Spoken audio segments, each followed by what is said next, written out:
새벽기도와 교통사고. 저는 한때 오토바이에 치여 왼쪽 발목이 부러지는 사고를 당했습니다. 그로 인해 3개월 동안 서대문에 있는 적십자병원에 입원해 있었습니다. 몹시 추웠던 12월 어느 날 새벽기도에 참석하기 위해 길을 건너다가 신문 배달하던 오토바이에 치였던 것입니다. 저는 그날 자세한 사고 경위는 모릅니다. 단지 집에서 새벽기도 가기 위해서 목도리를 둘렀던 기억밖에 없고 병원에서 사람들이 웅성거리는 소리에 정신을 차리게 되었습니다. 나중에 들은 것인데 그날은 안개가 조금 끼어 있었습니다. 제가 교회에 나가기 위해 길을 건너고자 할 때 저 아래쪽에서 오토바이가 빠른 속도로 올라오고 있었습니다. 저는 그것을 보고 길을 건너려다 잠시 멈칫댔던 모양입니다. 잘못하면 치이겠다는 생각에서였겠지요. 그러나 멈칫하고 길 건너기를 포기한 것이 아니라 괜찮겠다는 판단을 했던지 계속 길을 건넜고 그래서 오토바이에 치이게 되었습니다. 오토바이 운전자의 말에 의하면 제가 멈칫해서 안 건너는 줄 알고 속력을 냈었다고 합니다. 아무튼 그렇게 오토바이에 치인 후 저는 병원에서 많은 생각을 하게 되었습니다. 하나님이 살아계신다면 어떻게 새벽기도 하러 가던 내가 사고를 당할 수 있을까 하는 의문이 들었습니다. 그 이전에도 새벽기도 갔다 오던 승용차가 반포대교 아래 한강 물속에 빠져 일가족이 몰사하는 사건이 있었습니다. 그 뉴스를 듣고 저는 크게 실망을 했었습니다. 도대체 하나님이 살아있는 건 맞아? 그 의문이 아직 해결되지도 않은 상태에서 제가 그런 사고의 당사자가 되고 보니 정말로 혼란스러웠습니다. 저의 경우를 조금 더 자세히 말씀드림으로써 하나님의 역사하심이 어떻게 진행되었는지 같이 나누기를 원합니다. 12월 12일 해외 출장을 마치고 밤 비행기 편을 타고 아침 8시경 서울에 도착했습니다. 그날은 회사에 나가지 않고 집에서 자지 못했던 잠을 잤습니다. 그날 저녁 때쯤 잠에서 어렴풋이 깨었을 때 아내가 제 여동생과 전화 통화하는 내용을 들을 수 있었습니다. 그 당시 아내는 선물 가게를 운영하고 있을 때였고 한 성경 공부 모임의 조장 역을 담당하고 있었습니다.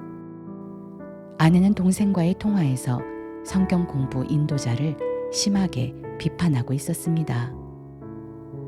성경 공부 조장 일이 힘들다. 인도자는 내가 다른 생업에 종사하고 있다는 것을 알면서도 하루 전에 조언을 소집하라고 통보한다. 나도 일이 있는 사람인데 일에 막대한 지장이 있다. 성경 공부 조장 일을 내년부터는 그만두겠다. 등등 확고한 비판과 단호한 다짐을 하는 것이었습니다. 당시 아내는 몹시 흥분되고 화가 난 음성이었고 통화는 30-40분 넘게 계속된 것 같았습니다. 저는 잠결에 아내의 말에도 일리가 있구나 생각하고 다시 잠이 들었습니다. 이런 일이 있은 다음 날 새벽에 제가 사고를 당한 것입니다. 사고 당시의 기억은 제게 없습니다. 언급했듯이 사고당일 새벽기도 나가면서 목도리를 두른 것을 기억하는 것이 다입니다. 정신을 차렸을 때에는 동네 병원이었고 그곳에서 적십자 병원으로 옮겨졌습니다. 뼈 접합 수술을 받으러 수술실로 끌려가면서도 계속 방언으로 하나님께 기도를 했습니다. 수술집도 의사 앞에서도 방언을 하니 의사가 인턴들에게 물었습니다. 이분 지금 뭐 하고 있는 거야? 아마 방언을 처음 들어보는 모양이었습니다. 이어서 조용히 해달라는 말에 방언 기도를 그쳤던 어렴풋한 기억이 있습니다. 수술은 제 다리뼈에 작은 구멍 4개를 내고 철 지지대를 만들고 부러진 뼈를 고정시키는 것이었습니다. 그렇게 하고 한 3개월 지나면 부러진 뼈가 서로 붙는답니다. 저는 그렇게 3개월을 병원에 있어야 했습니다. 저는 이 사고가 그 전날 아내가 성경 공부 조장일로 불평불만을 늘어놓은 것과 연관되어 있다는 것을 금방 알 수 있었습니다. 물론 아내는 아내대로 자기 때문에 사고가 난 것을 깨닫게 되었습니다. 이 사고를 통해서 하나님은 많은 것을 말씀을 하셨습니다.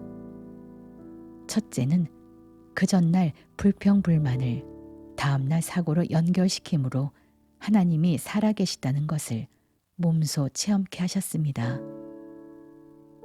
둘째는 하찮게 보이는 소규모 성경 공부도 하나님은 기뻐하셨다는 것이며, 셋째는 성경 공부 조장하느라고 하루 이틀 일 못하는 것이 그렇게 중요하다면 봐라, 하나님이 보호하지 않으면 가족이 다쳐서 1달, 2달 일 못하게 된다는 메시지를 주셨습니다.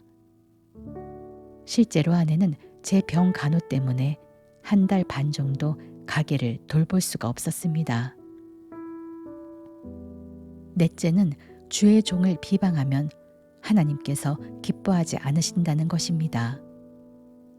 사실 며칠 뒤 아내는 미리암과 아론이 모세에게 대들다 문둥병이 걸렸던 민수기 12장의 성경 말씀을 받았습니다. 뼈에 구멍을 내고 족쇄를 찬 상태에서 3개월을 병원에서 보내느라고 때로는 눈물도 많이 흘렸습니다. 낙심이 될 때마다 주님께서 위로해 주심으로 잘 견딜 수 있었습니다.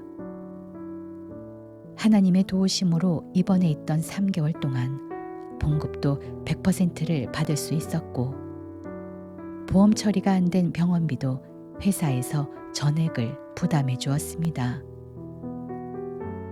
제 사고를 보고 주위 사람들은 하나님께 심히 낙심했습니다. 그 당시 저는 처남과 동서들에게 교회 열심히 나가야 한다고 여러 차례 권고했던 차였습니다. 그런데 그들은 제가 사고당한 것을 보고는 그까짓 예수 열심히 믿어도 모두 헛것이라는 실망감밖에 없었을 것입니다. 정말로 그가 믿는 하나님이 진짜 하나님이라면 사고가 나지 않게 해줘야 하는 것 아닌가? 그가 믿고 있는 하나님은 올바른 하나님이 아닌 것이 확실하군. 뭐 이런 생각을 했을 것이고, 억지로 떠밀려서 다니던 교회마저 나가지 않으려고 했습니다. 당연한 반응일 것입니다. 병문안 왔던 친구 하나는 직설적으로 이렇게 말했습니다. 야, 네가 하나님 만났다고 하면서 그래, 그 하나님이 사고 피하라고 미리 안 알려주시더냐? 이 친구 문병의 기초도 모르면서 문병 온 모양입니다. 위로의 말을 해야지 뭐 약 올리려고 온 것 같은 느낌이 들었습니다. 또 다른 친구 하나는 야, 교회를 너무 열심히 다녀서 그런 것 아냐? 새벽 기도는 무슨 새벽 기도? 하는 것이었습니다. 교회 예배 빼먹고 술집 같은 데 가다가 사고를 당했다면 다른 사람들에게 더 좋은 교훈이 되리라고 생각했습니다. 그래서 저는 주님께 물었습니다. 주님, 왜 하필이면 제가 새벽 기도 갈 때 사고가 나게 하셨나요? 나쁜 짓 하러 갈 때 그러시지. 주님은 대답하셨습니다. 차차 알게 된다. 그 말씀은 새벽 기도 갈 때에 사고가 나게 하신 것도 주님의 뜻이 그 속에 숨어 있다는 말씀입니다. 그리고 차차 나중에 알게 된 그 이유는 이것입니다. 저는 새벽 기도하러 나가다가 다리가 부러졌어도 그래도 예수를 믿으라고 전도합니다. 여기에는 의미심장한 뜻이 있는데 예수 믿는 것은 다리가 부러져도 포기할 수 없는 그 무엇이라는 것입니다. 예수 믿는 것이 다리가 부러지면 포기할 수 있는 것이라면 별것 아닙니다. 그러나 믿다가 다리가 부러졌음에도 불구하고 예수 전하는 사람은 예수가 다리 골절보다 훨씬 귀하다는 것을 자연스럽게 말하는 것입니다. 그래서 저는 주위 사람들에게 이렇게 말합니다. 내가 믿는 예수님께 새벽 기도하러 교회 가다가 다리가 부러지는 사고를 당했다. 그러나 나는 여전히 너희에게 예수 믿으라고 권한다. 내가 이러는 것은 예수란 그런 사고에도 포기할 수 없는 귀한 무엇이기 때문에 그러는 것 아니겠느냐? 사고당한 제가 이런 말을 할 때는 갑절의 힘을 가지게 되었습니다. 예수가 무엇이길래 다리가 부러져도 포기하지 못하고 믿게 되는 것일까? 간증을 듣는 사람들은 다시 한번 예수에 관해서 진지하게 생각할 기회를 갖게 됩니다. 하나님은 새벽 기도 때에 사고를 당하게 하심으로 제 말에 갑절의 힘을 실어주셨습니다. 이것이 하나님이 사고를 술집 갈 때가 아니고 하필 새벽 기도 갈 때 허락하신 이유입니다. 그러므로 아직 믿음이 약한 사람들은 술집 갈 때 사고 나게 해서 돌이키게 하시고 믿음이 좋은 사람은 교회 나갈 때 오히려 사고가 나게 하실 수 있습니다. 한편 이 사고 이전의 아내는 제가 회사를 그만두고 목회자의 길을 갈까봐 전전긍긍하고 있었습니다. 그러나 이 사고 이후에 아내는 완전히 하나님 앞에 백기를 들었습니다. 제가 목회자의 길을 가더라도 의의를 제기하지 않도록 하나님은 아내의 마음을 그렇게 정리하셨습니다.